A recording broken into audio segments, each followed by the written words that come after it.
are live. I actually forgot to share this video before going live. I don't know what I was thinking. I just hit the live button, so I'll have to be doing that right now. Normally, I would have loved to. Oh, I just got a notification. Normally, I would have loved to share this before going live. So, welcome, guys. Who do we have online? I'm just trying to share. Let me just copy and share. That one means I'll have to set up my WhatsApp on the system. So sorry guys, this might just take me a few moments. Normally I'm supposed to do this before hitting the live button, but I think I was too eager. Excuse me. To go live directly. Okay.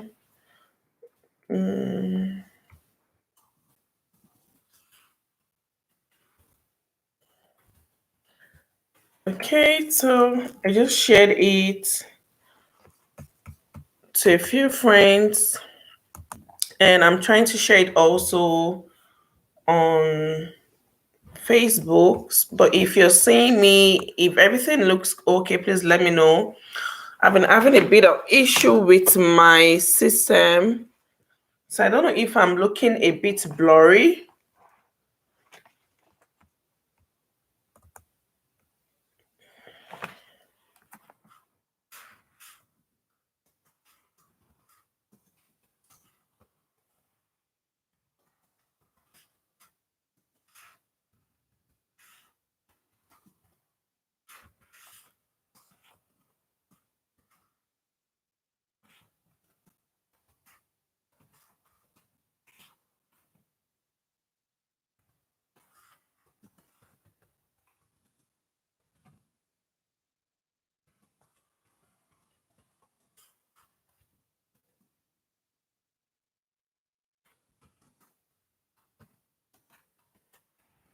All right, I'm not 100% done. Just want to prove it. Hi guys, it's another chat time with me live on YouTube. Please click the link below to join me. See you.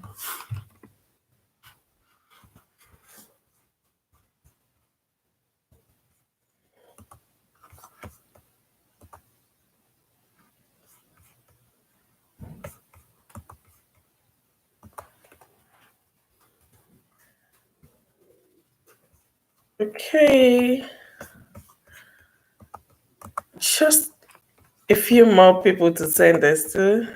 I actually have a broadcast list. And if you're familiar with using WhatsApp broadcast list, you know there is a limit to how many people you can send to. So I have about 3 broadcast lists, and also I like sharing on Facebook as well. So which I just did. And I have a few what's it called? Groups I would like to join. I would like to add this to. Could even say it. I didn't call.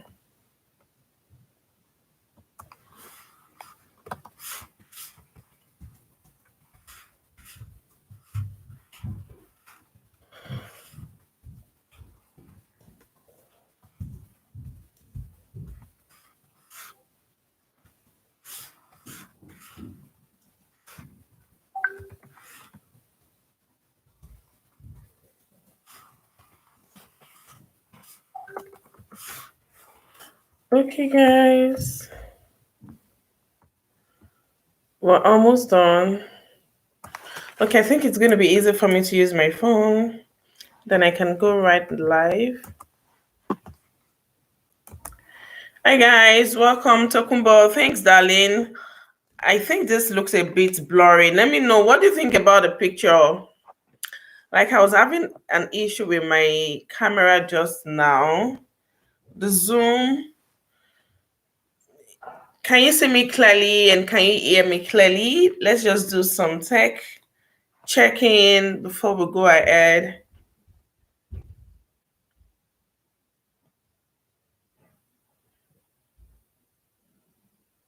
Okay, it's clear to you. All right, good, good. For me, it's not so clear. I had to battle with with the Zoom, the lens. You can hear me. Hi, darling. Oh, mommy, I thought it was my friend. So for me, it's not clear. I don't know why. Maybe because I have two light direct in front of me. Thank you, Mama. Can you see me clearly and can you hear me clearly? Abiola Yewande, thanks, Six. Thanks for joining.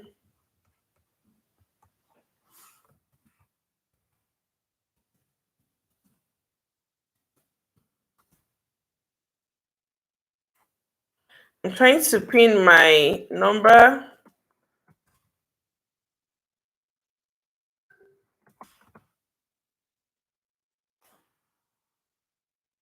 902-223-6072.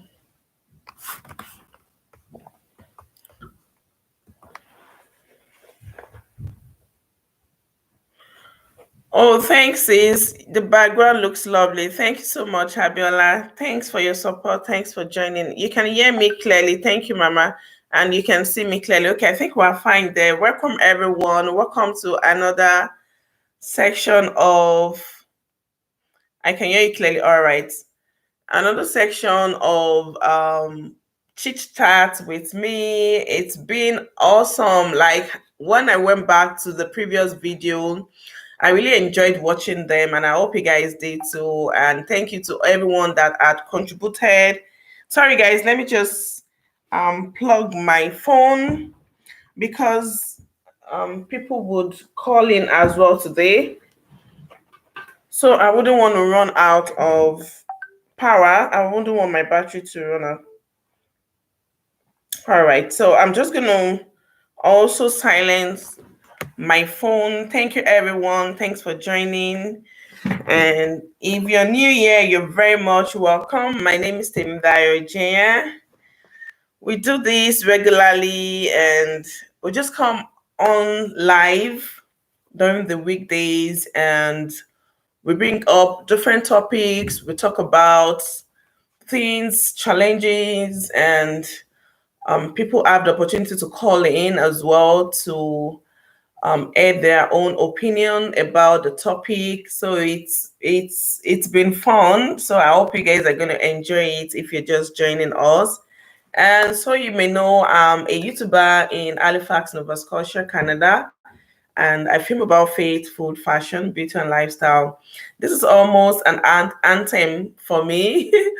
And so it is my kid. So it is to my kids and people around me. I hear a lot of people say their kids um, repeat that or mimic me or whichever way that is right or proper for me to use. So, but it's fine. Hey Sonia, welcome, darling. Thanks for joining today. Oh my God, we have a special guest in. Thanks, my VP. You're very much welcome. I hope you're going to enjoy it today. So, without taking much of you guys' time, I'm sure you guys already know what the topic is for today and through the description I sent to you guys. And I'm sure you all are ready and interested.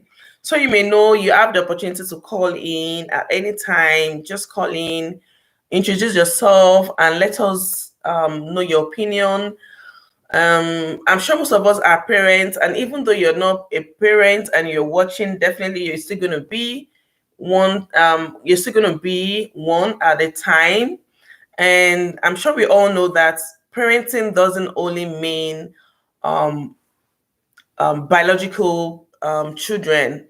We have so many people parenting different kids, and they're not their biological children. So, at one point in time, we might have be responsible for different children that are not our biological children.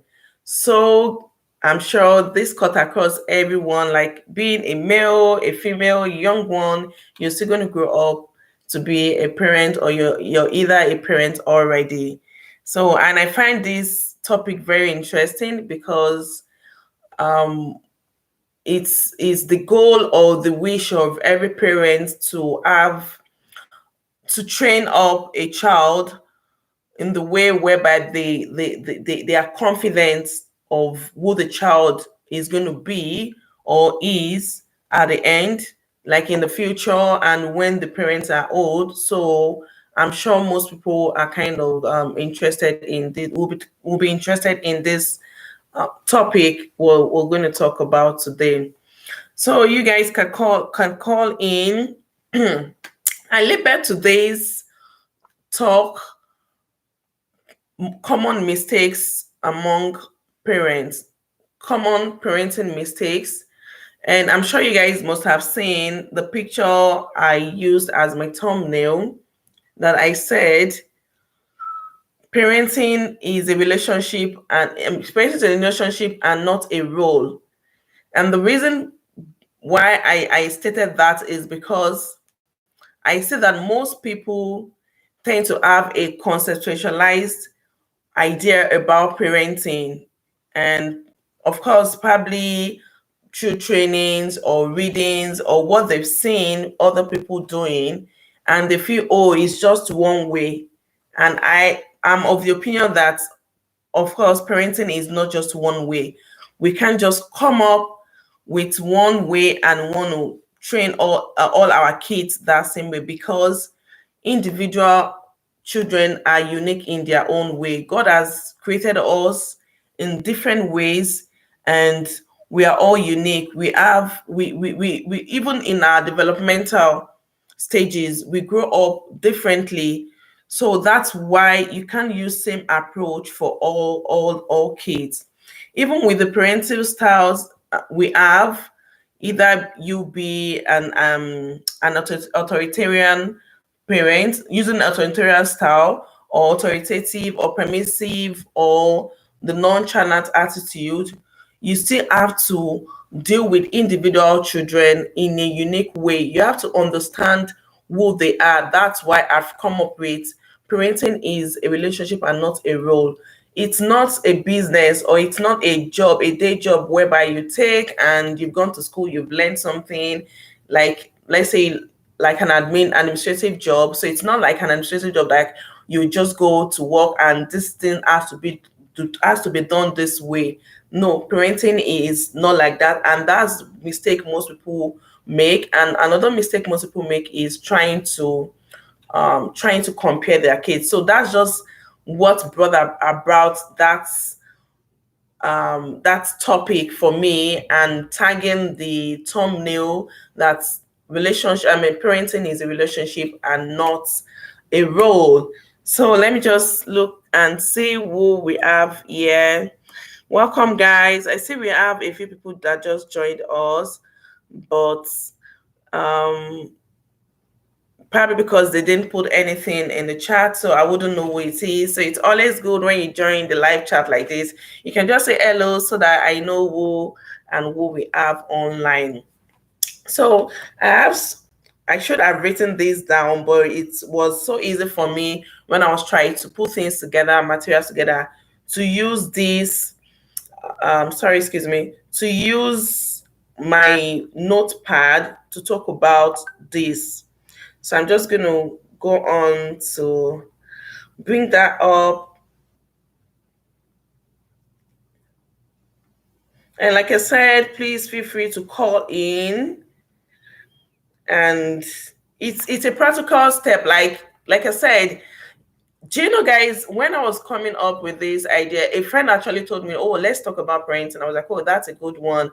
And when I was researching and trying to even think of, okay, what am I going to discuss about, I felt, oh, Temi, are you sure we are the right person to talk about this? Because I'm not perfect, and I'm sure every one of us, we are not. But the good thing is we're trying to be better in our we are trying to be better, to be a better parent, and in our parental skills as well. So which makes a difference. And I'm like, okay, sure. I know I want the best, and I'm trying to be good and to be a good parent.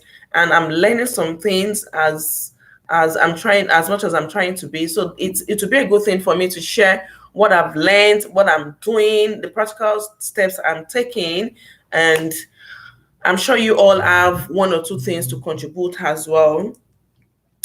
Just give me a moment while I open this. Like, this is not coming up quickly.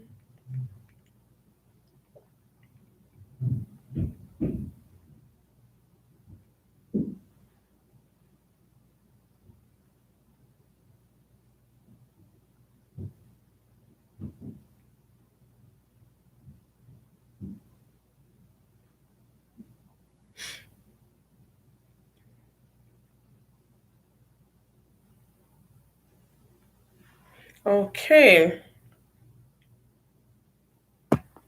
So one of the common mistakes I've noticed is when it comes to child being like, one of the mistakes I've noticed is not fixing a problem immediately. So for example, a child have a bad habit or is throwing tantrums, but you as a parent try to neglect it, and you feel, oh, he or she is a child, definitely when he or she grows up, he or she's going to come out of this. No, that's going to be a very, very big problem, because the child is not used to knowing what is right at that point. So there's no, it's not going to happen as a magic. So when a child do not know what is right from wrong as a child, how do you expect that child to grow up and become an expert, or just know what is right immediately? So one thing I notice is when there is a problem and you're not trashing it, you're not talking about that problem immediately, it's definitely going to be a prolonged problem, and definitely both the parent and the child are going to suffer for it. Sorry, I have to be checking if I have questions. So definitely both the parent and and the child are going to suffer for it. So that's one problem I see, and I'm sure most of you can attest to that as well. When you recognize an issue, the best approach is to talk about that issue right away, correct the child. Of course, the child might not listen. It might take you some steps, it might take you some time for you to continue to correct the child.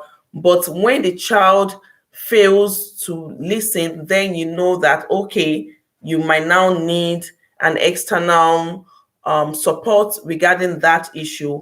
But the first approach is to tackle that challenge, so that the child will know that, no, this is a no, this is not acceptable, and you have to make corrections to it.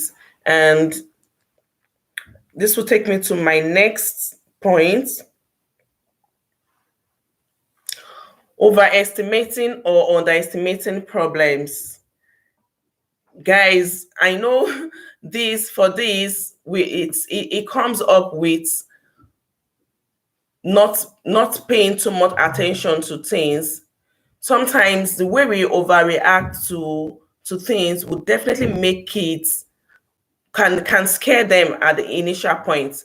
Because when sorry guys, because when things are not supposed to be, when the approach you bring to things depends on how, would affect how the child will react next time, and that would scare the child from doing things in our presence sometimes, because they know that when they talk or when they do anything, mom or dad is going to over exaggerate and make a nonce out of it when you're not supposed to. So being able to react, we know sometimes that can touch us emotionally, and might not, we might not find it easy to attend to the kids, but being able to know what to do right at that point is key. So that means we should always, when you don't have to rush immediately when you see a child doing something, you should know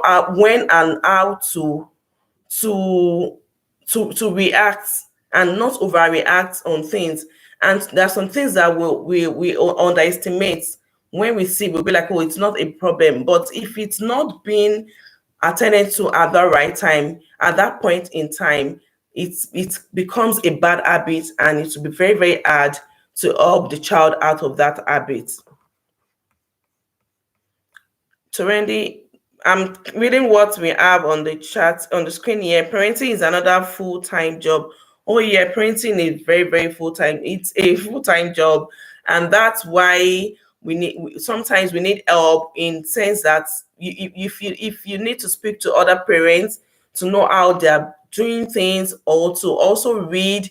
There's so many materials out there that one can read that would help, but that's not to say you won't deal with each child differently. Like I said earlier, that we can't deal with each child same way because they have different personality. And this will bring me to talking about, okay, I'm not done with my points. Let me not go too forward. I'm sorry, my phone locks every second. So another problem with parents is having unrealistic expectations, and which is very, very common among um, African moms. I'm sorry, guys, but this is very, very common in sense that we tend to, and also this comes up, this is as a result of most times parents try to compare their kids with other kids. So the parents do not know the ability of their own kids, but they want their kid to be probably who they wanted to be, and they were unable to, or someone they admire, and they just want the child to be someone like that. And sometimes because of the society and the way things are in terms of what the society is expected, and how society rates some people, like, oh, the eyebrow people, the most intellectual people, and all of that. So, like, for example, most times parents want their kids to be a doctor, to be a nurse, to be a lawyer, and all of that, but they've forgotten that this child too has their own strength and ability, and not every child will be destined to be a doctor.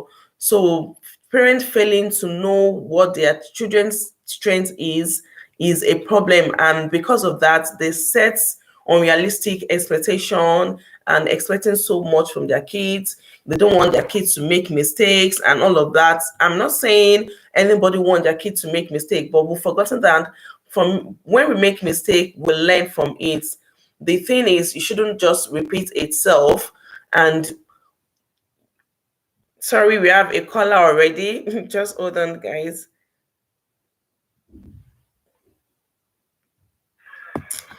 Hi, please introduce yourself. Hello. And let's. Good afternoon,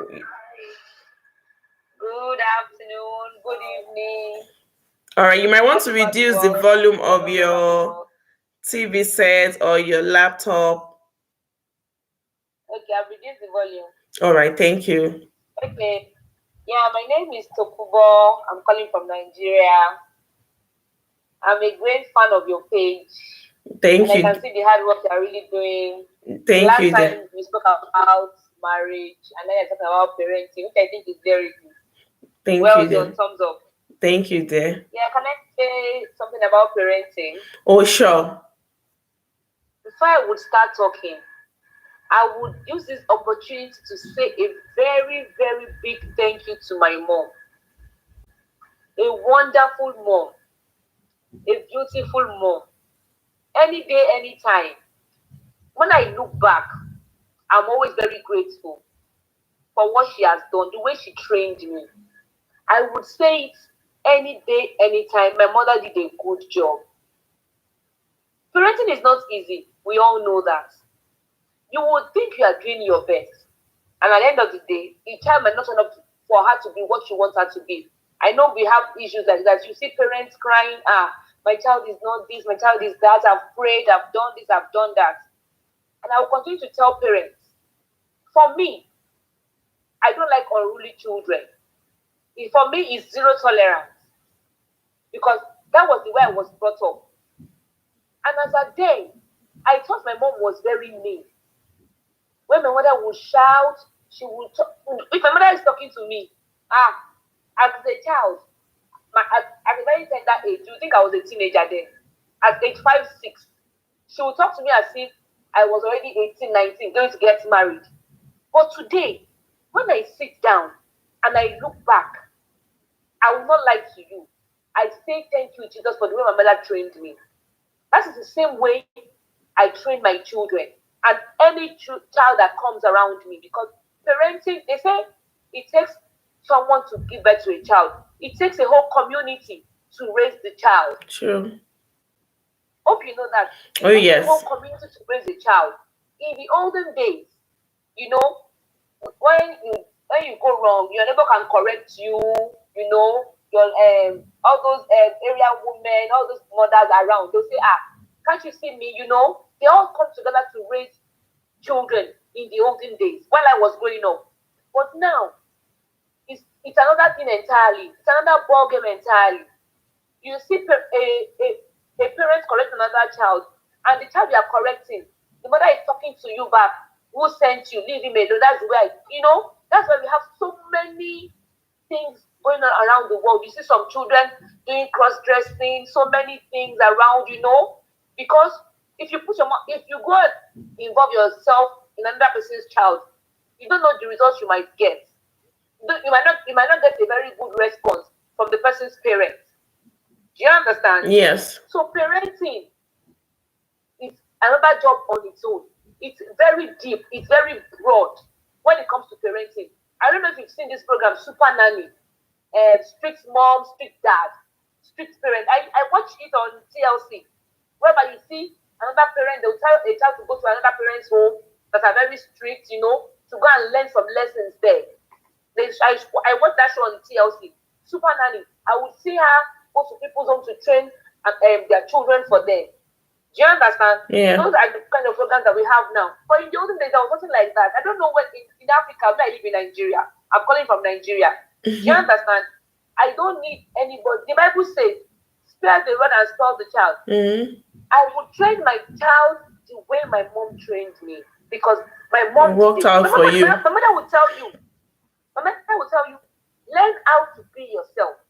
I don't have to be there for you all the time. The same thing I tell my children. You should learn how to be yourself. Mom doesn't have to be there all the time. Do you understand? Some children, you give them food, they will say they don't want, and you see the mother running up and down. Do you understand? My child does not want this one. No, make your children see reason with you. Let them reason. Why don't you want it? Talk to them. Let them know that the opportunity that they have, some other children don't have it. Yes, I do that too. Who is the mother? Are you the mother or the child is the mother? Is she the one controlling you, or is it the one controlling you, or you're the one? Are you the one in charge? You see a particular child, in schools, you see some children just for me, I'm a teacher in junior church. In my church, I'm a teacher in junior church. And I will not lie to you. My HOD tells me, Tokubo, as strict as you are, all these children, they love you. When I'm going to church, I go with my goodie bag. In that goodie bag, I have sweets, I have candy, I have different gifts. I take age 5 to 6. And I tell parents, it will get to a particular stage. When you talk to your child, the child will not listen to you again because you've missed it from the grassroots. True. I don't know if you understand what I'm saying. Oh, yes. You missed it from the grassroots.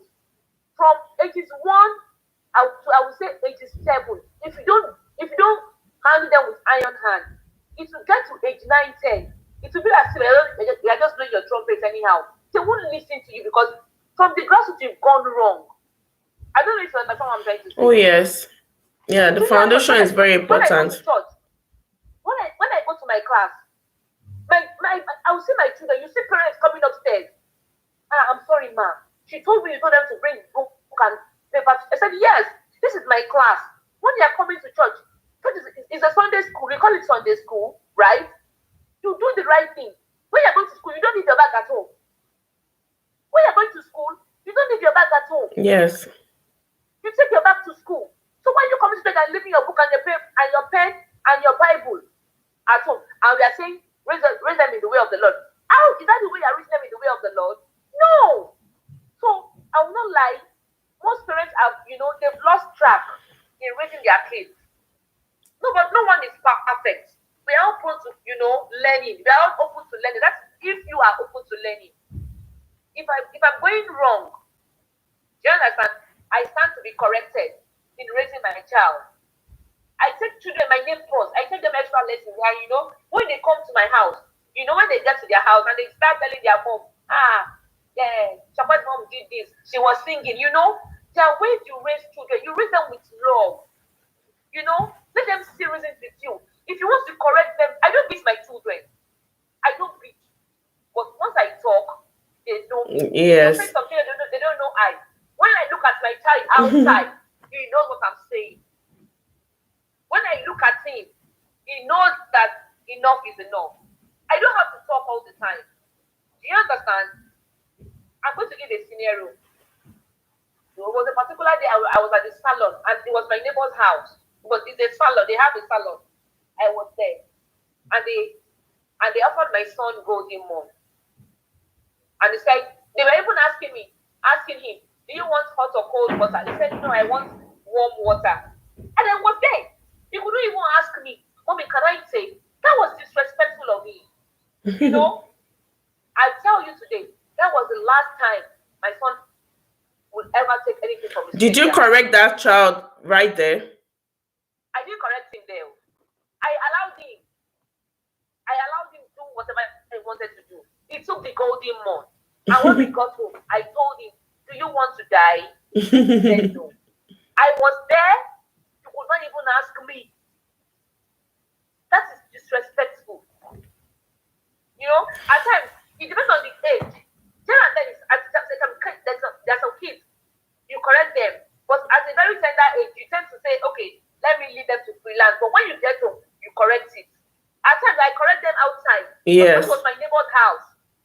Do you understand? I don't want to be as if, being disrespectful. Yes. Sometimes you look at the scenario of things. Sometimes I usually like correcting that child there. But I understand that sometimes you look at the scenario, you look at who you are dealing with, the external party as well.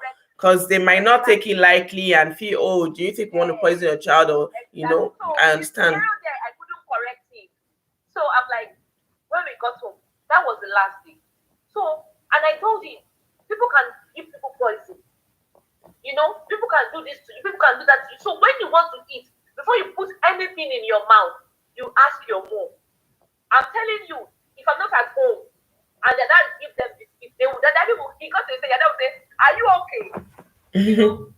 Are you okay? I'm giving my children, they said they want to call their mom. And it was that bad. So I have to really calm down, Explain to them, because it's what you've told them they are acting on. Yes. It was a Christmas party. I remember the Christmas party. And I dropped them and I went to work. And my cousin called me. So, your children are not eating, hey, what have you done to this food? They did not eat. I had to call. I said, okay, you know what, guys, eat. My son said, no, Mom, I'm not eating. You're not here. You say if you're not there, we shouldn't eat. So I had to really calm down and say, I'm not saying you shouldn't eat. Before you eat, you should ask questions. It's not everything you see that you put in your mouth. Do you understand? I corrected that. So there's so many things when it comes to parents. Parenting is broad. It's a very wide topic. Yes, you're right. It's a very deep, very wide one. Yes. And again, I would say, when you are raising your children, it doesn't have to be the mother only. It's both parties. Yes. You understand? But we have cases of people, single parents that don't have the partner around to help. Yes. So I think both parties should be involved, even if the partner is not around. There are ways, absentee father. There are ways you can, I don't know. It depends on the situation. Yes. It depends on the situation. If the father is an absentee father, you can always, as a mother, maybe you are a single mom, you will bring both the father and the mother. You don't have a choice in that scenario. But in a scenario that, okay, the father is there, but yeah, maybe that you guys are separated. You should at least allow the father to talk to the children. You can call them if they are misbehaving, Although you guys may not be in talking terms or talking terms, but I think it's just necessary for both parties to, raise the children together. It makes it much more easier. There are some things at times when my son does, and my husband say, I told him about it, and they spoke behind it. I wasn't there.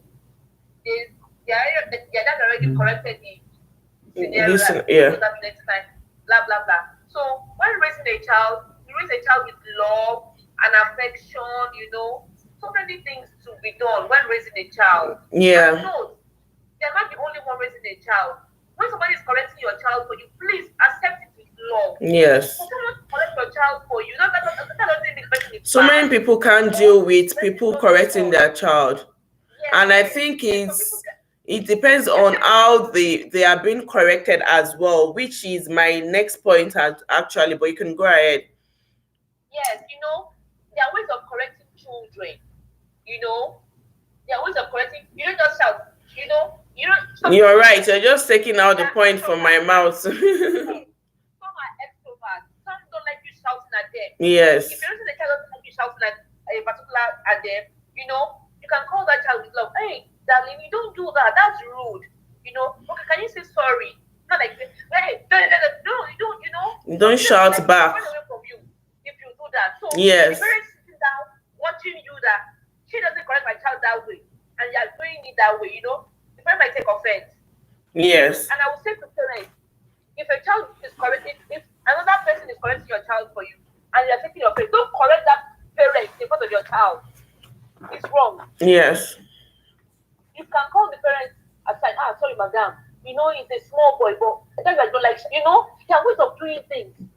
There's so many ways that you can, I don't know how to put it. Do things that and everybody, both the child and the mother, and everybody is happy. Yes. Yes. All right. Let's Thank you so much. I really appreciate your contribution. Thanks for calling. All right then. Thanks for calling.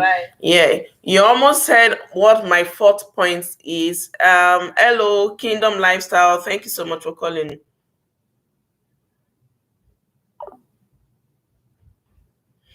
Okay. Thank you so much for that comment. All right, so that brings me to my fourth point. So Kumba almost said everything I wanted to say regarding my fourth point. That's correction. When we are correcting, we should correct with love. Most parents try to correct, and it almost looks like they are fighting with a child. See, like I mentioned, relationship really, parenting is relationship, and why I'm emphasizing on that is someone you're in relationship with, you would know what the person wants, you will know how to talk to the person. I'm just going to liken it to, let's say, husband and wife relationship. You know how of course, this is someone you have authority over, and you feel okay, you can exercise that power and all of that, but still the way we if we're exercising the power so hard, sometimes the children might just listen to us because they fear us, and we shouldn't entertain fear. There shouldn't be fear. What the children should have for their parents is respect, is not fear, because when they grow and they feel this person cannot do anything, that's where you see them be rebellious to their parents.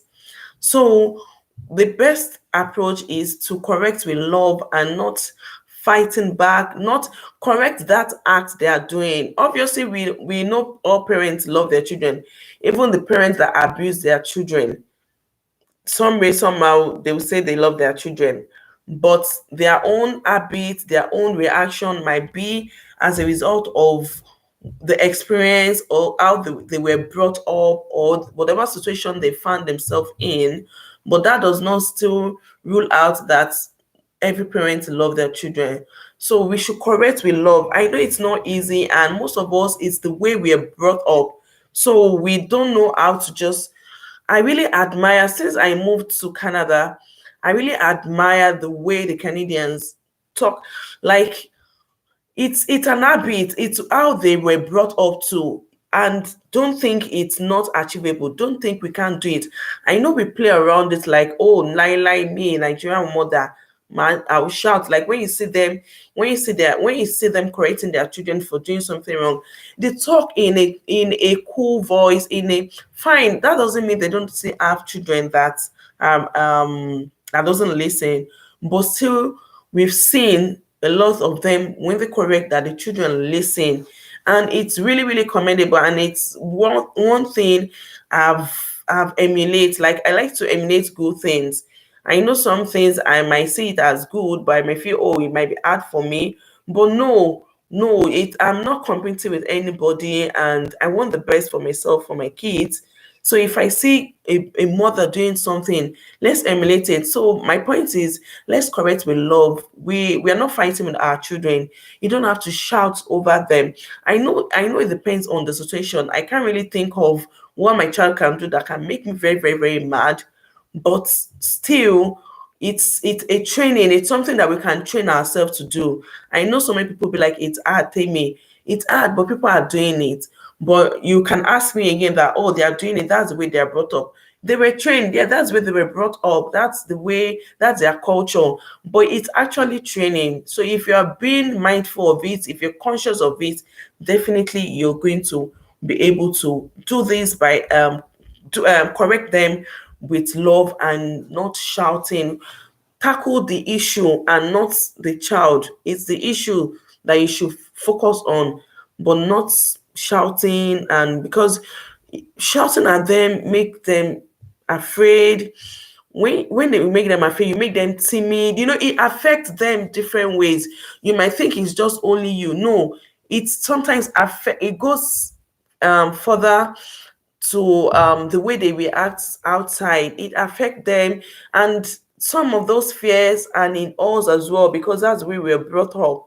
So the best approach is to be self-conscious about this thing, and know that, oh, when my child, I know reflex action, it's we were used to it. So but just be patient with yourself. I know you can, we can do it. Talking to myself as well, I've learned it, I'm doing it, but sometimes that thing is still inside of us. But definitely, we the Western people that are doing it, it's something that they grew up with, so it's something they're used to over the years. So for us it's new, so but it's still something achievable. And that will take me to my next step and my next point, being inconsistent. Yes, so this I am very very I'll say I am guilty of these too sometimes. Like I said earlier, that no one is perfect. Even no matter parenting style you use, I've looked at the parenting styles and tried to see which one do I fit in. Fine, most time everybody will want to claim, oh, authoritative. I use authoritative parenting style, but you might still have some traits of some other authority. I mean, other parenting style that are not the best. So when it comes to being inconsistent, it will make the children not really believe in you, because they'll be like, oh, today mommy say we should go to sleep early, and today she's leaving us to sometimes. And I'm using that as an example because I know that sometimes I can be very, very busy and I don't know, it's really, really late. And weekend, I like us to watch film and all that. I leave them. But sometimes I just think about it, like I and my husband, we discussed sometimes ago that is it not better they sleep at the same time every day of the week, so that they get used to it? Because that 2 days that we allow them to just stay up late, by the time it's Monday, they find it difficult to go sleep early again. You can imagine kids that are used to going to sleep early from Sunday to Thursday. So Friday night you leave that, oh, tomorrow is Saturday, you can watch films, stay up late and all of that. But it actually affect them. It changes already, because they are children. And if they need sometimes they just need Sorry, guys. Sorry, something just popped up on my system and I feel it might disrupt. Okay. Oh, good evening, sis. Sorry, guys. I need to welcome some people. We have Antonia. The caller is so right. We should always correct kids with love rather than screaming and yelling at them. You're right, Antonia. Kingdom Lifestyle, you're so right. DNV Vlogs Live TV. Thank you so much, sis. I do really appreciate this. You're such a great supporter. Thank you so much. You're welcome to our live show. Antonia said, sincerely, this parenting thing isn't easy. I pray God give us wisdom to always balance everything. Yes, amen. I pray that too. And with even with the prayer, we still have to do some work with it. And it's going to take after I finish mentioning the common problem I highlighted, then we'll talk about practical ways. Please, you can call in. We have people that DNV vlogs. She's a mother of teenager. Please share with us practical ways. We are still young in the ministry. You can share with us practical ways that you're using to train your kids in terms of parenting. So, like I was saying, be consistent with the kids. I just cited that as an example, like sleeping time, bedtime. It's really a big issue in my house. I won't lie to you. And sometimes I feel they see that even mommy sleeps late, and it's because of what I'm doing and all of that. But still, we still have to be consistent with them. I let them know why they should sleep late. I mean, why they should sleep early. I explain to them everything every time.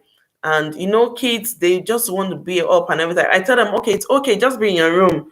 I know you sleep off and all of that before, and coming out and staying up that too late and all of that. So be consistent when you correct a child not to do something and the child is doing some other. They don't say, you can't just arm the child and some other time. No, when you leave just small gap, the kids relapse a lot. And it's like when next you're correcting them, it's like you're taking over. I mean, it's like you're starting all over again. We have somebody else calling, so let me pick the call. Hello, you're welcome to the live show. Please introduce yourself. Hi, this is Shola, known as DM Vlogs Live. Hey, thank you, sis. You're welcome. You're welcome. I just stepped in and I was like, oh, I didn't miss the live today. Oh, thank God. Thank you so much. Thank you so much for accepting my call. You're welcome. And yeah, I love this topic. And as you mentioned, I do have, let me introduce myself. So I have two daughters, ages 16 and 12, 13 next month. Wow. And we've gone through all the, going to bed, and then everything is in progress. So with children, when you deal with them when they're younger, at one point, they don't come with books. I wish they came with books, but they don't come with books. So at point, you transition to giving them more freedom and stuff. But with all things being said, like my family, the way we raise the children and we show everything on pretty much online because we do daily vlogs, of course. So the way that we raise them is our family motto is respect to get respect. So we give them respect and in return, we also get respect. Yeah. So I know that's not the conventional Nigerian way. Yes, you're right. Yeah. So, but what we did when they were little, of course, they had their bedtime and of course, nap time. But bedtime, we were quite strict with their bedtime, and we also made sure we explained to them why we wanted them to go to bed at this time. So as they got older, it was embedded in them. It was in them to know that, okay, this is why we go to bed at this time. And then we gave them much more freedom when they got to elementary school. And then now they're in middle school and high school, where their bedtime is actually moved more. But with children, sometimes you just have to listen to them because we get busy as adults. Okay, and one big mistake I feel that we make, and parents make, is we try to teach our children, we try to raise our children the way that we know how we were raised, and it doesn't work with these children right now. True. So it doesn't work, and especially if you have children that you are living in the US or in Canada or even in Nigeria, you have to do things where you are kind of understanding where they're coming from, listening to their own point of view. Because their point of view is very important. We can't just push it under the rug that it don't matter, it's me, I'm the parent, you have to listen to what I say all the time. It doesn't work because it's going to come back and backfire. The worst time to backfire is during their twine, which is, I think, 11, 12, or 10, 11, 12, or during their teenage years. And I was talking to my husband yesterday. I was saying that, if you don't catch the children while they're younger and you listen to them, you hear what they have to say. And then you know that you are able to make mistakes. If you make mistakes, you let them know, I made this mistake, this is the mistake I made, you just don't let them feel as if you are God. So let them know that you're human and you also bleed. So that is one huge mistake I think a lot of parents make. They just shout at the kid, and if you don't do it, they'll take away your phone, they'll take away this, take away that. I personally, I don't know, maybe that's the way we just work as a family unit is more in terms of friendship, which a lot of people have come to our channel. They've actually scolded us about it, which is kind of silly. Wow. Like, why are you friends with your children? You shouldn't be friends with your children. I'm like, seriously, it works for us. Yes. Peace of mind,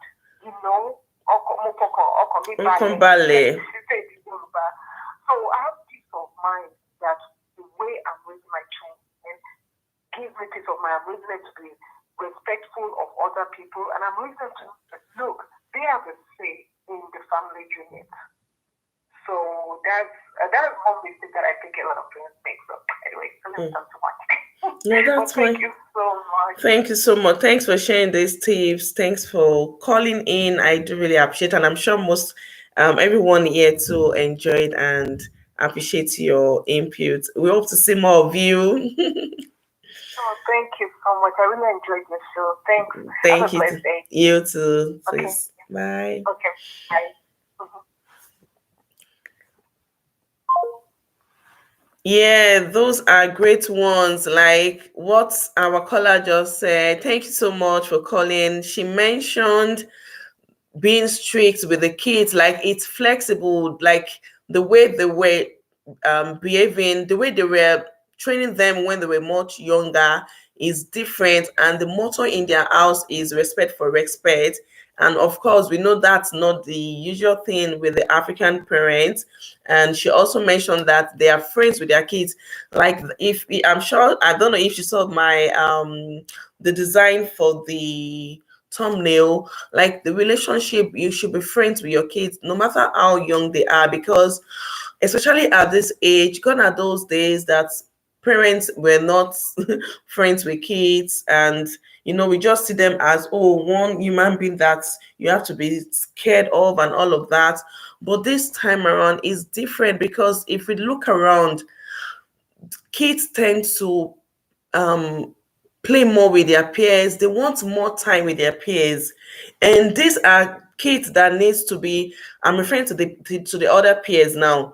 They are kids that also need parenting. They are kids that need guidance, both in every aspect of their life.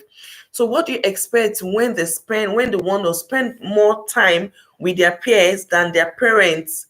So that's why you have to bond with kids. That's why they have to be your friends. That's why they have to be your friends. I'm totally in support of that. Like, be friends with your kids. Befriend your kids, because we can't compare the way the world is now with the way it was before. We have another caller in. Then I'm going to go. When I'm done with that, I'm going to read what we have on the screen. Hello, ma. Thanks for calling. Please introduce yourself, and you can. Hello, good evening. Good evening. Temidayo Ojieyan TV. Thank you, ma. Yeah. The this is Oyindayo of Kingdom Lifestyle. Thanks for calling. Yeah, and this is going to be a short contribution, and I want to, because most of the thing I want to say, the last caller just said it. I just want to, add on to what the last caller just said. Like you said already, in correcting our children, it should be with calmness and with love. I just want to stress further, like I said, the point of the last caller. There should be point of discipline with our children. The word itself. And this is not talking like African African parents, Nigerian parents, or abroadian. This is just like being a parent, being a mother, being a mentor, and being an influence in the life of our children. And if we look at it this way, that the world itself is full of negativity. When children, when they come into this world, you don't have to teach a child to lie. They know how to lie. You don't have to teach a child to be naughty. When they come, they do all of those things. And it is no wonder why, the Bible says that every child, if this is not in the Bible, I would not be able to say it, because it would sound like, what is she talking about? But this is actually the Bible. And we cannot know better. We cannot know more than God. We cannot know more than, the Bible represents God. It is the word of God. And the Bible says that in the heart of every child is filled with foolishness. In my own language, where I come from, Yoruba, the Yoruba Bible reads, Aya omode ni were disi. The Yoruba Bible calls it were, as in it's filled with madness. That with the rod is what the Bible says, yes, and that represents Cain. You will straighten those madness out. And I will use another scripture. Permit me for this is just me. The Bible says that train your child in the way that he should go, so that when he grow up, he will not depart from it. Mm-hmm. You see, I do not believe in being hard, like the shouting thing. It is one thing that we all have to, learn to take out. It doesn't work. Shouting, screaming, and everything. Even me, I'm working on that myself. It doesn't work. We correct and we correct with love. But we should, no matter where you are, whether you are Oyibo, you are Nigeria, or wherever you are, there should be that point of discipline. There should be, some points with our children where you really have to be firm and you really have to stand your ground. I kneel down, crawl on the floor, and my children, will ride on my back and be not playing and doing stuff. But they know the tone when mommy means no, says no and serious. They know it. And this is not something, when you put certain value in their lives, especially when they are young, when they grow up, the Bible already says it. They will not depart from it. I do not want to train a child that will, and I will say I'm being civilized or whatever, a child that will look me in the face one day and be like, shut up, mommy. No. Even I want to train a child that even when that child, is separated from me, forming, to be joined with his or her own family, that's that thing about is our mom is still there that no, mommy shouldn't, no, she shouldn't hear this. That I still want, I want to instill some kind of discipline that when the husband, if it's the daughter now, the husband is like, okay, I think at this point, I think we need to go to mommy. There should still be something with the way that, with the values, the way I've trained her, that should be like, no, I just don't want, no. Okay, let's settle this. We should learn to bring that in and not be like bringing all these okay, excuse me if I say when you go value, because they are working on it too. They are working on it too. Some of these things that most of us African mothers that we want to invite, it's not working. It is not working. You don't use the rod to the point of, abuse. Abuse, yes. That's... Hello, when you have to use it, just, it just does not have to be something frequent. And, it's just, I will not excuse it like as in completely. It might just be like, okay, this is something that is going to be, or that I'm going to use to driving a point that, yes, okay, I will not take this particular thing. And that might just be like, I drive in that point that day, and and that's the end of it.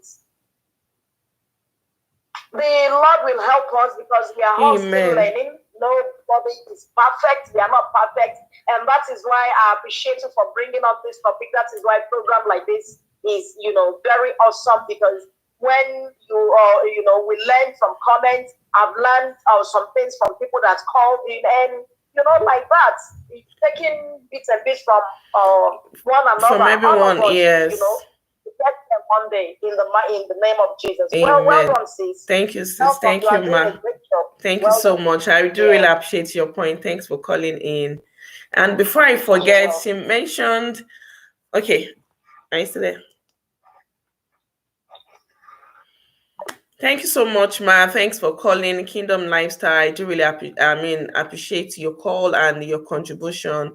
And she made mention of something like an example. She's made an example of she doesn't want to train a child to the extent that a child will look at her one day and tell her, "Shut up, mommy." See, and this would I'm going to refer back to when I talked about over exaggerating things. We have to move closer to these kids to know what is actually going in their lives. My daughter has told me before, "Silly mommy." That day when I heard that, it was as if my ear was, maybe there was water in my ear. I didn't hear that. I wanted to be sure she told me that. She told me that again. I think I asked her to say it, or I just pretended, and she repeated it. She told me, "Silly mommy." I'm like, okay. I didn't take it. I knew that was wrong. Like, I know I can never tell my mom silly. And I was like, oh, let me even check what the meaning of silly is. And I realized that even the Canadians, like the Western people, they use it among themselves. That kind of child, I've gone to school and I've learned something. I even later realized that my child didn't learn that in school. It was like, then she was still in daycare. It was through one of these their cartoon, Peppa Pig, that she learns that from. I think they tell the kids, the pigs tell their mommy, "Silly mommy," or something like that. It was one of my friends, I think it was even Tokumbo, that brought my attention to that no, it was from Peppa Pig that she learned "Silly mommy." And I didn't make her feel, oh, this, I just told her calmly. I'm like, AJ, we don't say that in this house. You don't tell your mommy "silly mommy." That's rude. She was like, why would you be rude and all of that? But I just made her understand.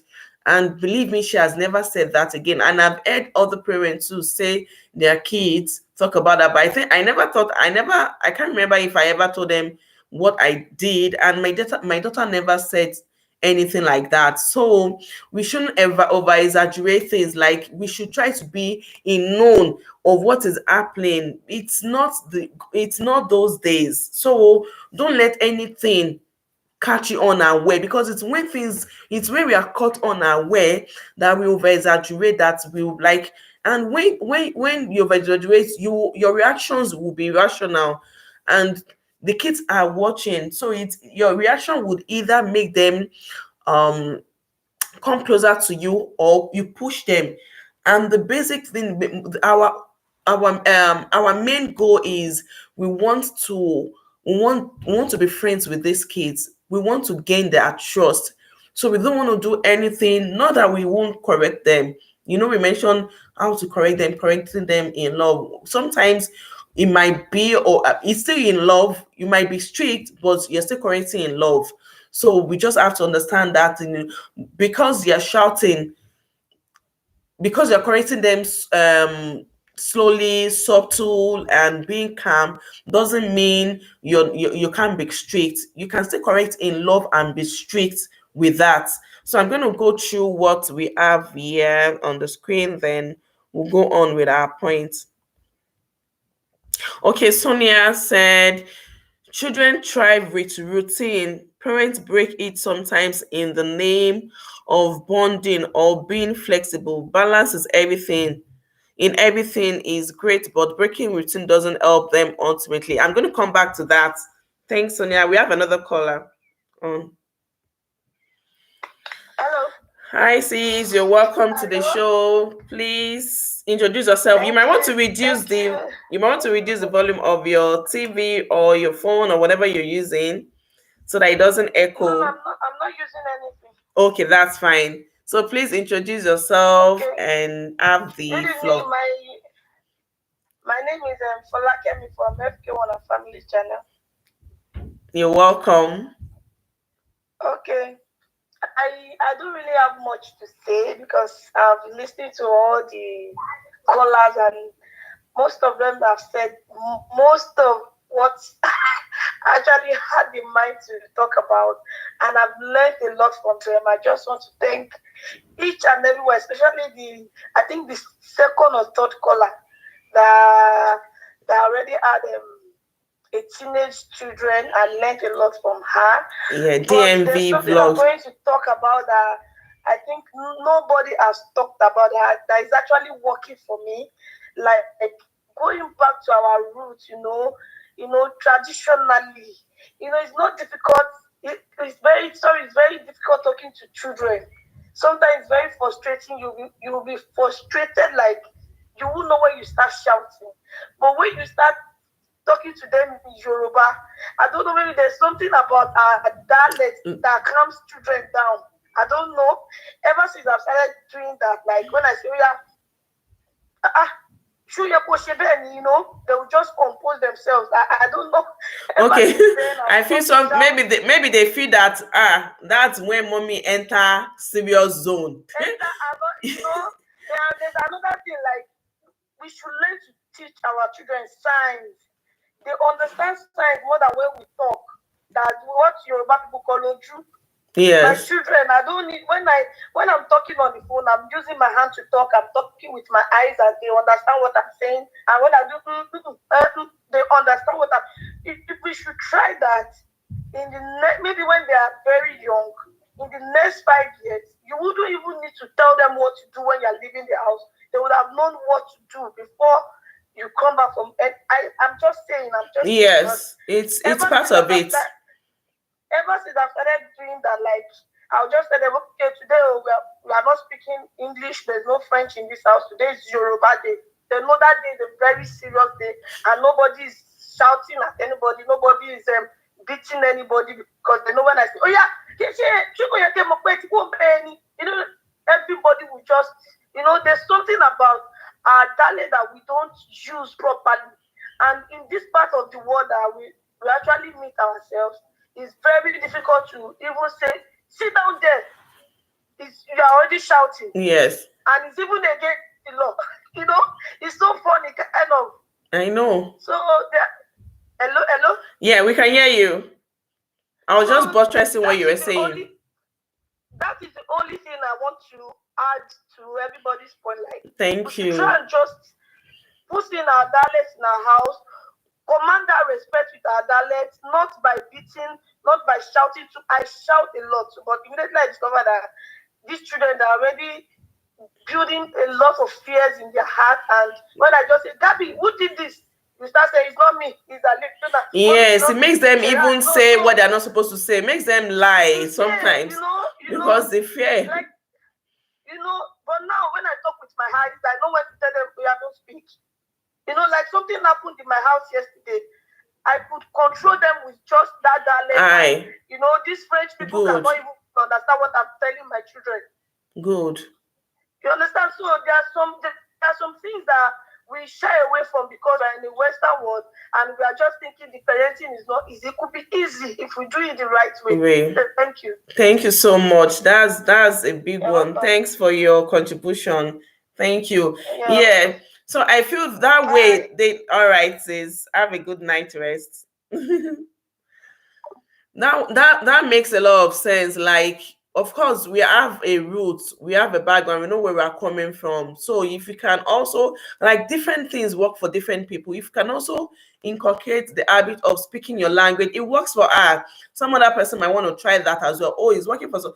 Like I said, there's no one way. There are some rules, there are some principles that are set that has to be followed. But dealing with individual child, you still have to look for ways that would work as well. This work for her, and that's very good. And it's one thing that I think we should also do, like sign language. I know back then, every Nigerian kids will understand when your mother rolled that eye.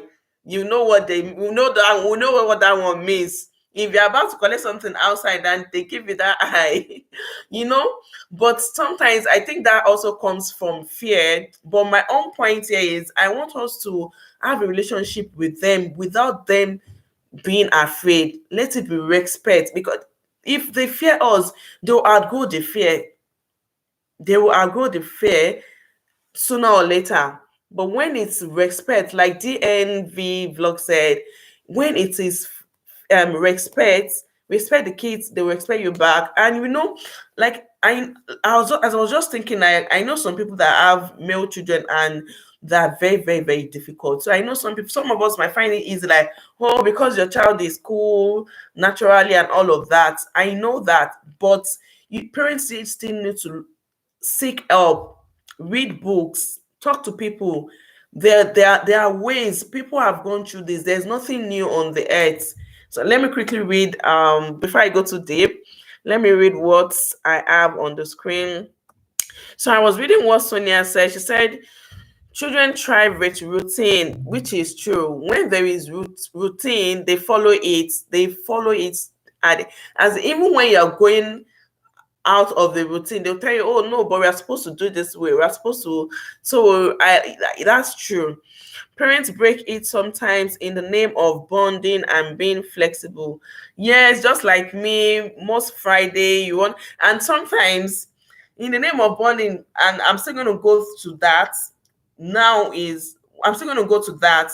But because I want to bond, like we always look forward to Friday movie nights, and what we see it as doing something good, but at the same time we are breaking the routine.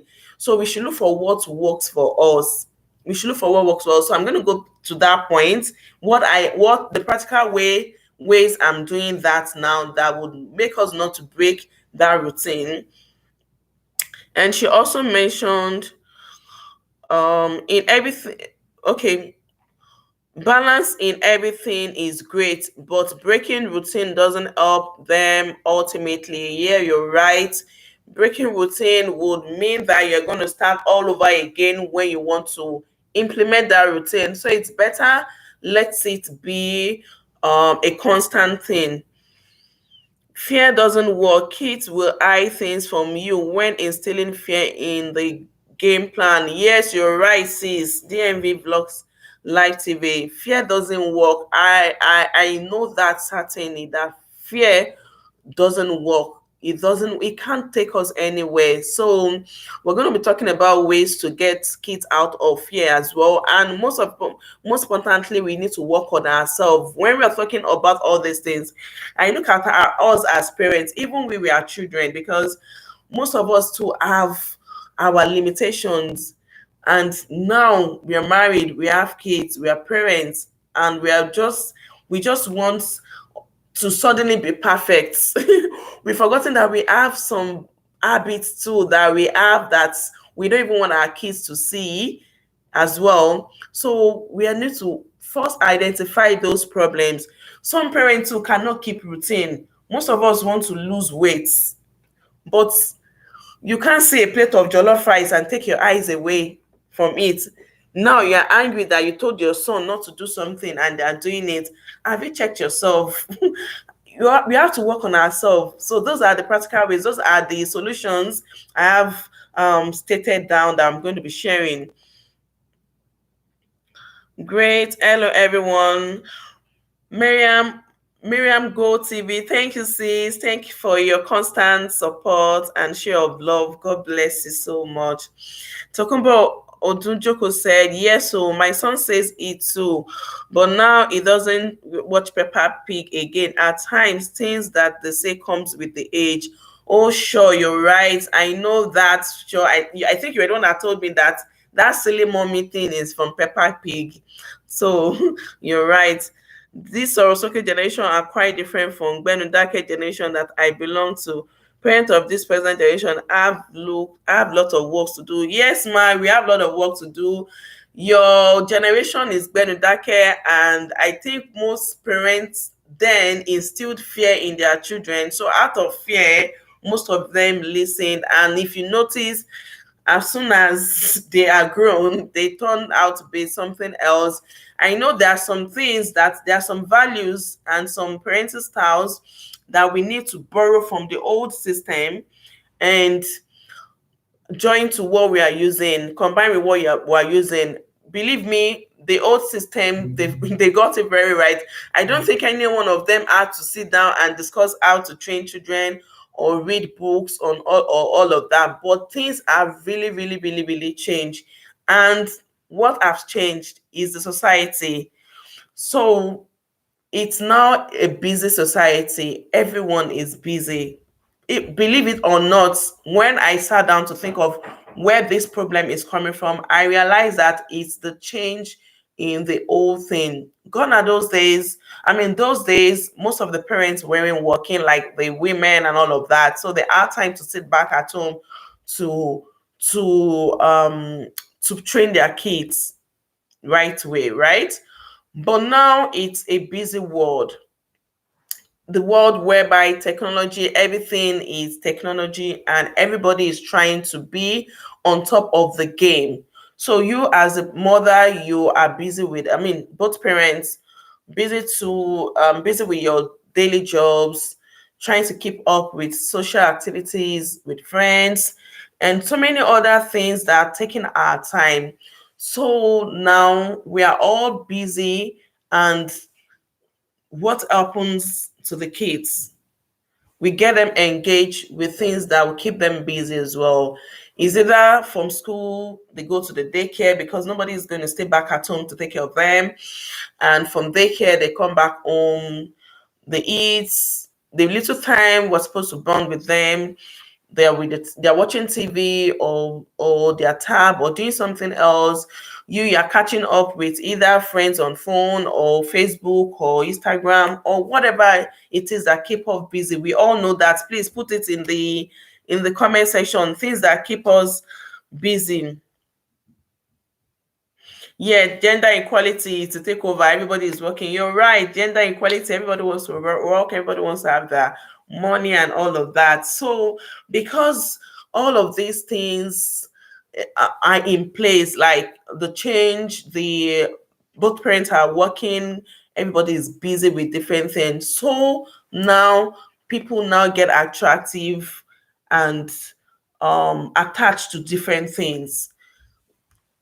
I won't say that we don't still love our kids, but most of the time, if we look deep into it, and you guys can tell me if I'm saying the truth, is we pay more attention to other things, not general, not everybody. We have some people that got it right and they are still thriving on it, and some of us that made some mistakes, or we're just trying to get it right and all of that.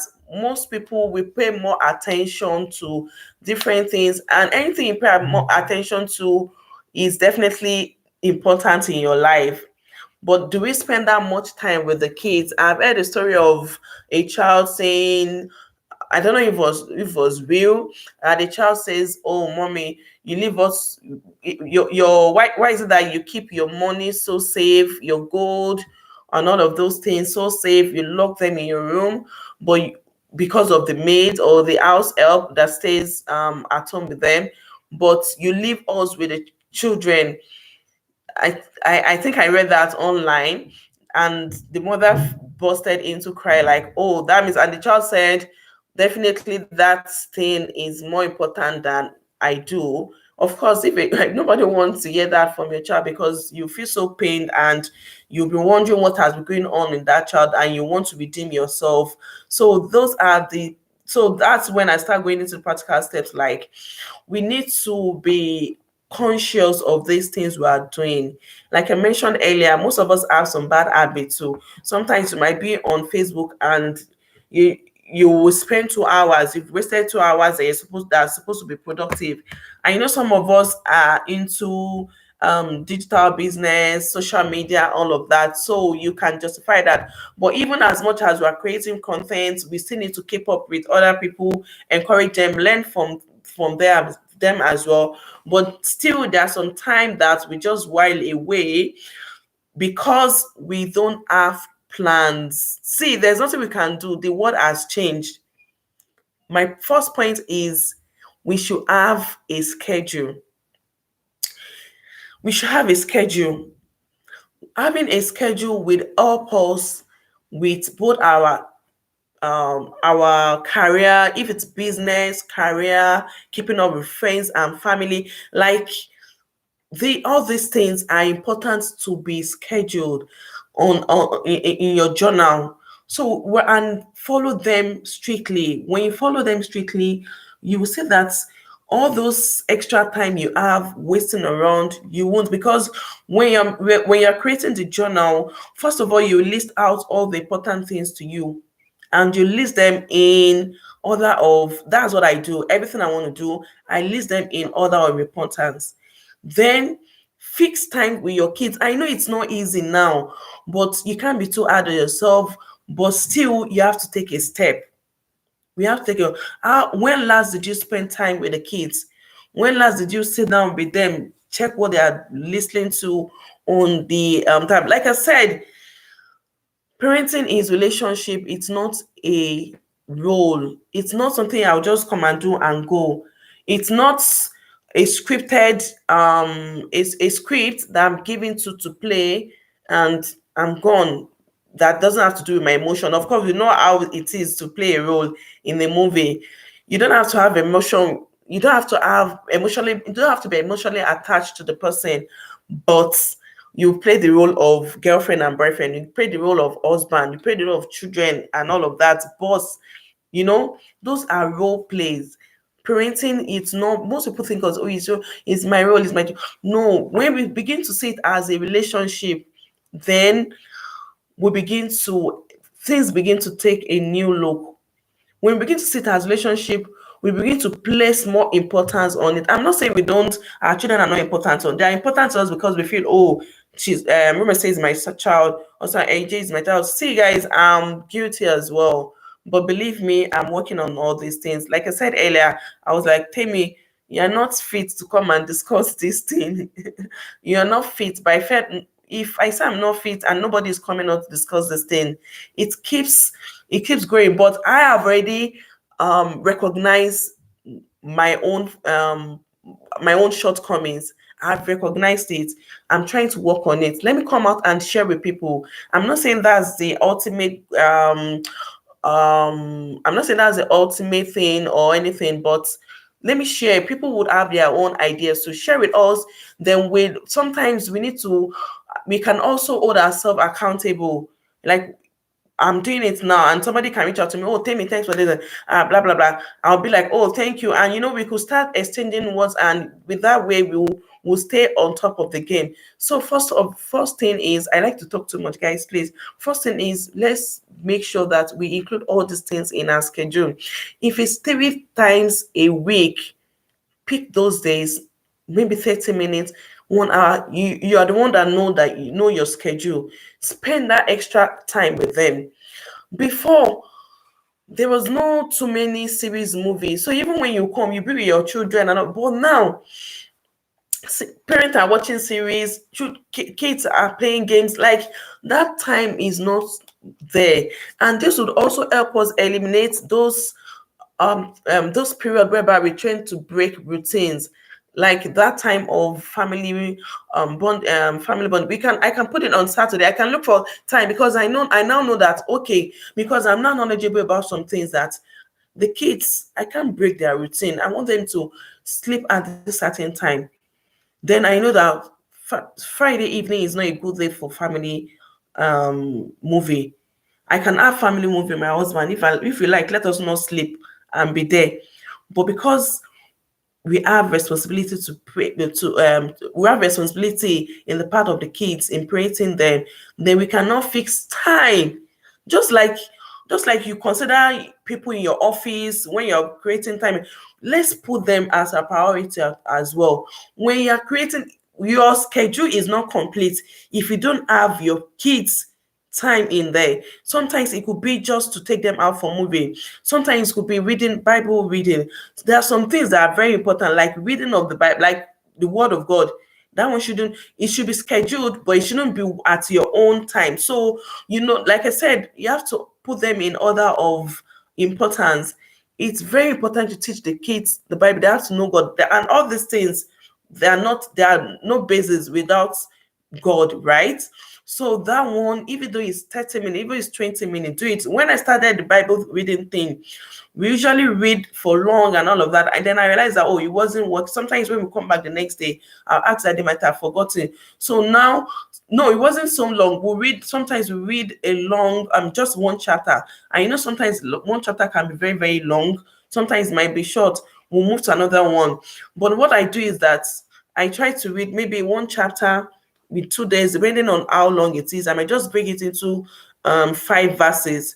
But guys, the kids so much love it that when I start doing short verses, they'll be like, oh, no, that's routine. That's what they are used to. Whatever we keep doing is a routine. These kids will be used to it. And the Bible has said this: whatever you treat them right now, when they grow, they'll not depart from it. So make sure that you include them. I'm talking about routine, but I'm emphasizing more on the kids. Of course, I'm not going to mention other things I place on my routine. I'm trying to say that let's look for space and put the kids there, because that's the only way, that's the practical way. Because things we involve ourselves in, and it's even different in the Western world. Those we can all testify, people that are here. Back home, we can have people do other things because we do so many things. So it's some of the time, even me, I don't, as in things I love doing, I know I've caught them so much. Even this movie night that I say, sometimes it's the movie that I'll be watching me, because that's the only time I'm quiet and I'll just sleep off. But it's supposed to be for movie night. So what I'm trying to say is that things are busy now. If you don't plan yourself, you just get drowned, because who told you it's going to get better? No, it's not going to get less busy. It's going to continue to be busy, challenges, doing things. The only thing you can do is prioritize. I'm sure you people know that I'm a content creator. Before now, I was very, very active on Instagram. Every day I post, every day I cook, every day I look for content. That thing is crazy, guys. But part of the things I try to do early this year is restructuring, looking at myself. What are things I'm good at? What are things I'm lacking in? I don't want to do all these things and forfeit the most important things in my life. That was what I realized, and I started taking it down. Even now, even with my YouTube, I didn't really, before I was like, oh, these are things I post.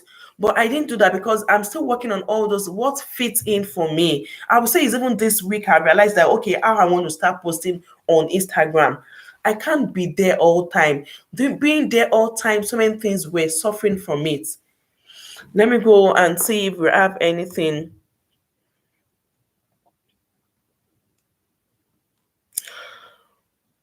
Miriam Gold TV said some parents get carried away in the name of being their children's friend. I tell my children in your I'm your friend, but mom first. Oh yes.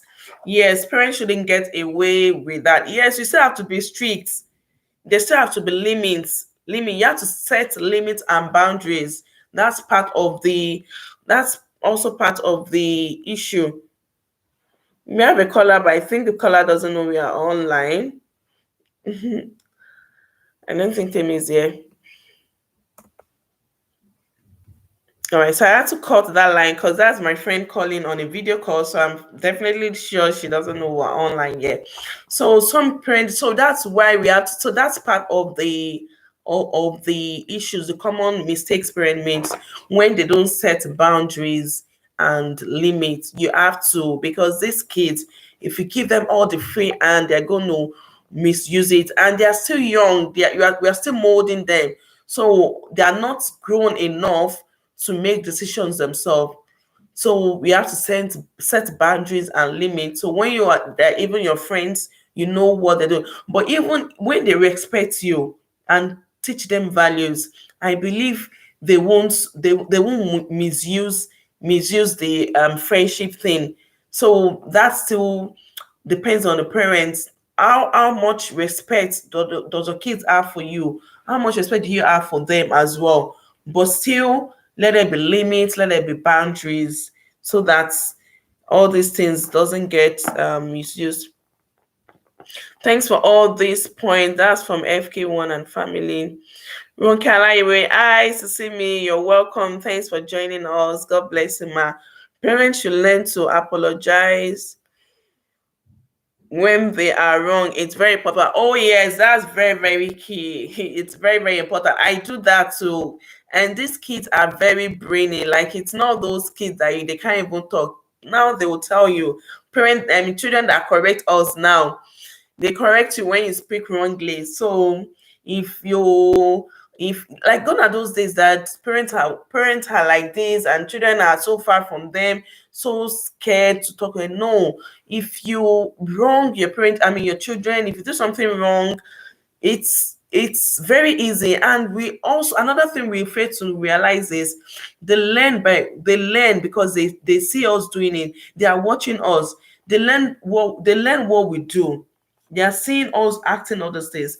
You're telling your kids not to lie, but on the phone, you're in the car, you're already telling somebody that, or you're at home, you're lying that you're on the road already. They are saying it, and you're telling the child not to lie, not to lie. They're seeing us doing all these things. So we should learn to learn, like, okay, we should learn to, what was I saying? We should learn to apologize to the kids or even someone around us that we wrong.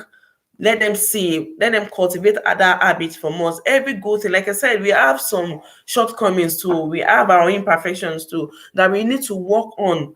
Because if you're not working on those things, these kids are going to see it. And just today, I was teaching my daughter, I can't remember, okay, when they got back from school, I asked what she learned today in school, what's the new thing she did, and all of that. So she told me the fun thing she did was going to the gym, and somebody took her balls, which made her so angry and all of that. And I was like, oh, what did you now do? She said, so she told the gym teacher, and the gym teacher gave her an orange balls, which made her so happy. I was like, oh, that's so nice. Did you say thank you? She looked at me like this. I'm like, you don't forget your magic words.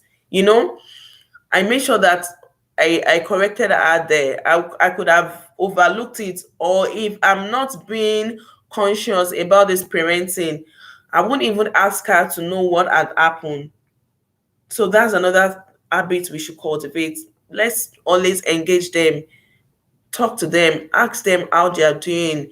what they do in school and all of that. That's where you even get, how are you going to be friends when someone you don't communicate with often? So when you communicate with them, you get to know what they are going through. So I told her, make sure you say thank you. And I made her read the magic words, recite the magic words. We sang the song like 3 4 times again. It's like that. We keep enforcing it, we keep teaching them, keep influencing them. And when you wrong to, make sure you correct, I mean, make sure you do the right thing so that they see you doing, when they see you doing it, they'll definitely, it will be easy. It's easy to learn when you watch people do things than just a word of mouth. And another step is for us to realize, let's sit back and look at all these things. What are the things you're doing right? What are the things you're not doing right? What are the things you yourself need to work on yourself? When you know all these things, you put things in place, how you want to achieve these things. Then you'll now be able to apply that to parenting your kids. Because I won't lie to you, most of us, we have some bad habits. Of course, we know now we have issues with our friends too. There are some habits that we don't even want our kids to see us doing. And it's the same us that, when I was telling my husband that I don't want to do this thing, that he was just encouraging me, because I was like, I don't want, how will I be coming out and be preaching about parenting, good parenting, and all of that? And I'm guilty of that. So he was like, oh no, it depends on how you put it. You're not portraying yourself as being perfect out there and all of that. So I'm like, okay, that makes sense. So I know that I have my own shortcomings too. I have things I have to work on myself. And guys, kids see us. There's something I just remember now. Kids see us, so make sure you are doing the right thing, so that and these kids, they will tell you. I remember I was saying something to my friend, and my son told me in front of my friend, but both of you do this thing. We looked at ourselves, we're like, Jesus. And he wasn't lying, it's the truth. It's the truth. So it's okay, generation, they would speak out. These ones will speak out. They'll tell you. I once told somebody that if you want somebody to check you, like if you want to really change, if you really, really want to change, get your kids involved. You will change, except you don't have values yourself, like you don't mind anything. But if you have values and you're really determined to be good at these things, get your kids involved. They will check you, before you even do anything. You will think, because they will always say it. If you even tell your spouse, they might even be thinking, let me not talk, and they might be playing. It's understandable. Sometimes I do that too. But these children, because they are so innocent, and it's what you tell them they want, they do. Just get them involved, then you'll be on your toes. Yes, having a firm routine works for me. You're right, Miriam Gold. And you said children are virtual learners. They should be we should be the best examples to them. Absolutely. I totally agree. We should be the best example to them. They're virtual learners. Like what they see is what they emulate. Is very, very easy for them. Very, very, very easy. It's very, very easy. So another point is, we should try, and I know this should even come in the routine thing, but we should take our time to know their friends and also watch what they are watching, because these kids learn so much from it. You want to know who your kids' friends are. It's very important, because that's how they learn. It's very, very easy for them. Just like what Miriam said, the virtual learners, what they see, they emulate, they copy. So try to be involved in your kids' activities, like watching the TV. Like what I said the other time, my daughter got a bad habit from, and we all know it. So many things are happening now. So many things on the internet that is not supposed to be there. Like sometimes I'll see some things and I'm like, who are these people? Who are these people doing all these things for kids? You know, my daughter was watching a cartoon. They were talking about dates and all of that. She used to talk about dates too. So I didn't take it hard. I just talked to her that, it's only older kids, older adults that go for dates, night, and all of that. I'm like, What does date have to, and it's a kid, what's it called, cartoon. What does date have to do with children's cartoon? So we have to be involved watching all. Let's scrutinize what they are watching, because that cannot be, as in, I've heard a lot of things about that, a lot of things about that. So kids learn, they learn how to be rude from there, they learn how to answer reading, do so many things from there. I know we're talking about parenting, but still they learn some bad habits that we don't want them to have, which might end up being a big issue. So we should get involved with that.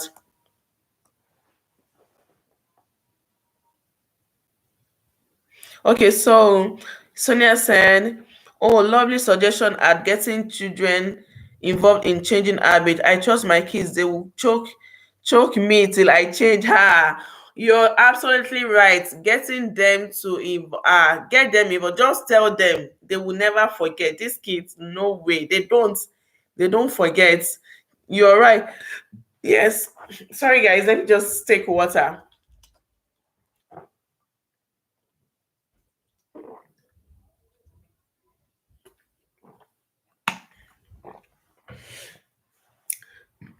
The kids, just get them involved. You're in soup. Like, I remember when I tell my team, when we started brushing at night, you know, I would do it too, so that at least let them know that it's very important we brush at night and all of that.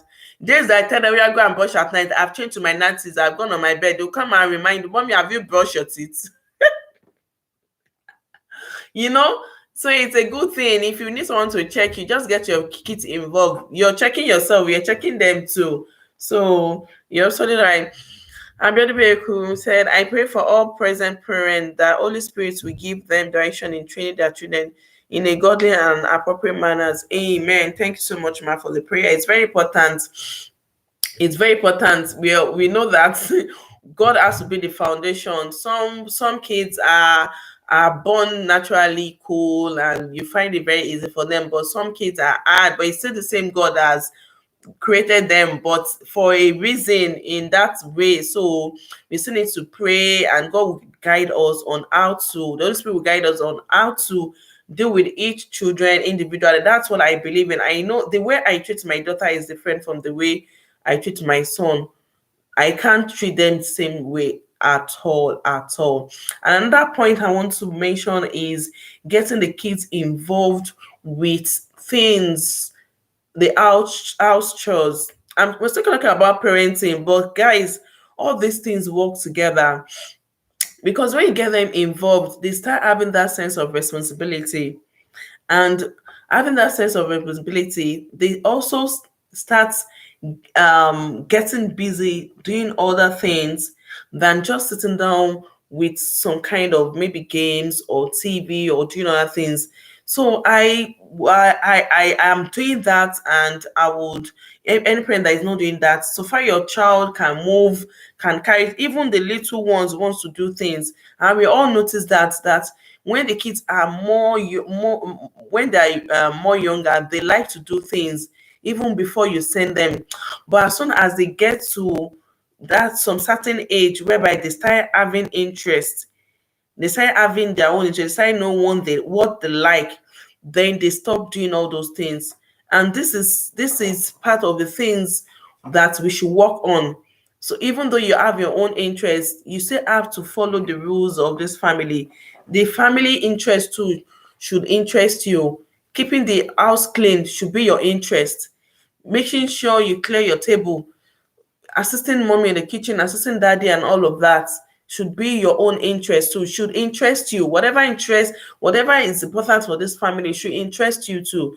That's why you see kids, they will just act nonchalant and not care, even when they're having family functions. Kids are different, but it's from these little things. When they're not interested and you allow them, even though you're not interested, you have to explain to them though why they should. I like that a lot. I do that a lot, guys. Communicating with them is very, very important. It's very, very important. I talk to them as if they are grown ups at their level, but I'm always engaging them. My kids, my kids sometimes they go as far as complaining that I take too much pictures and all of that. I know that what's the benefit of that, but the only thing I just tell them is that when you guys grow up, you will thank me for doing all these things, and they'll be like, oh, why? I start telling them things, I start talking to them. Sometimes I'll tell them my own stories. They'll ask me, oh, is it because your mommy wasn't taking you pictures when you're small? I'll say yes. They start feeling pity for me and all of that, oh, sorry mommy, and all of that, just engage them. Any little thing, any opportunity me I have, I always try to engage my kids with discussion, tell them if it's thing I learned, stay I see. I just try to explain to them so that let them start knowing that it's very, very important that they understand other people too. They communicate and know the values of the family. So get them involved in the house chores, get them involved, even though they have their own interests, they have to have interest in the things of the family. I know, like, I don't, like I said earlier, that not like forcing and all of that, but still we have to do it. It might be a gradual thing, but it has to be enforced. And so far they respect you, I believe that's the most important thing. Like, when they respect, they will tend to listen to you when you talk to them or correct them on things. Amen. Mary Grace said amen. Do you have anyone that wants to call in? Part of my own routine too now is, as soon as the kids are going to sleep, I want to go sleep too, so that another thing that used to happen then was when they sleep late, especially when we was during the lockdown, I was still working from home and all of that. I was happy in sense that they will wake up late. They will wake up late. Then before they wake up, it's almost maybe 12 kind of thing. I've done most of my job in the morning. So maybe when they're waking up, it's almost when I'm going for my first break or lunch. But it doesn't work that way. It doesn't work. It doesn't work. So going to sleep, that making them sleep early, I want to sleep early so that when I wake up early, I'm able to attend to them early and all of that too. So we just have to be strict with those routines and ensure that you're communicating with them. Communication is very key. Correct them with love. That communication cannot be overemphasized. Like, talking to them, even when they make decisions, I ask them, why did you make this decision? Why do you want to do this? Why are you doing that? Talk to them when they come back from school. It's a continuous thing, and something we keep learning, we keep transforming, we keep evolving and all of that. So it's a continuous thing. And if you have any other point you want to add, you can call in or put in the live session, in the chat session. Let's take a look at it and let's all learn from it. But for me, those are just my point for today. I know it's a long discussion. It's a broad one. It's a broad one because, as you're saying, some other things, some other points will come up, some subtopics will come up, but it takes the grace of God actually to be very, very dedicated with these things, in as much as we know that, oh, it's our responsibility and all of that. But if you're not careful, you can get drowned with the busy activities and chores of this world. But we just need to be determined and look for ways that works for us. Thank you, guys. I can't see anyone calling in or sending anything in. Do you have any question, or does anyone want to add to the points?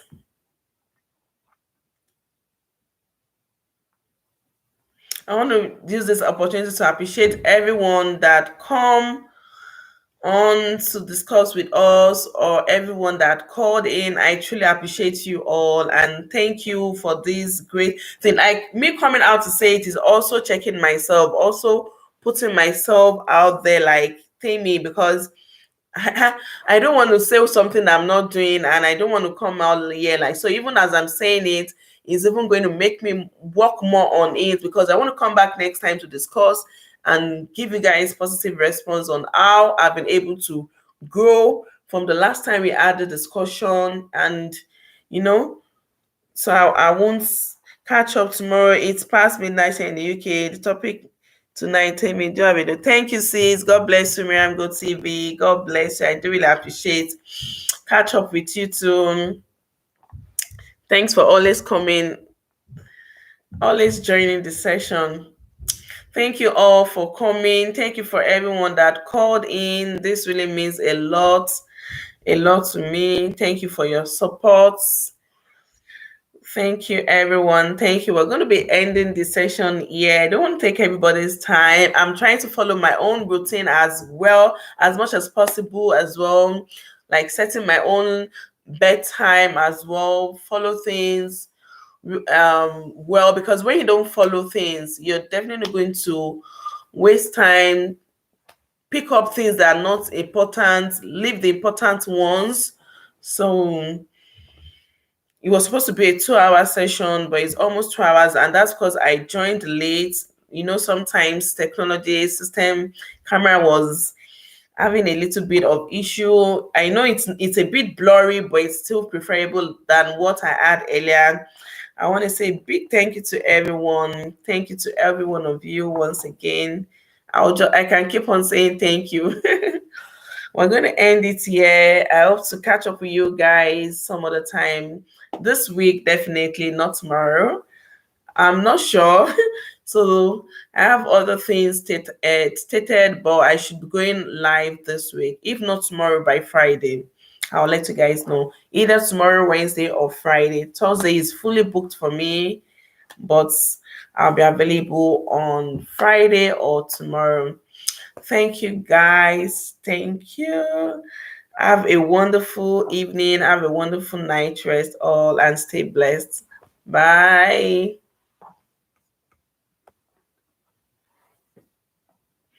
Thanks, darling. Thanks, Sonia. Have a wonderful night rest, too. Bye, Sisimi and Kalari. Thank you so much, Ma. God bless you.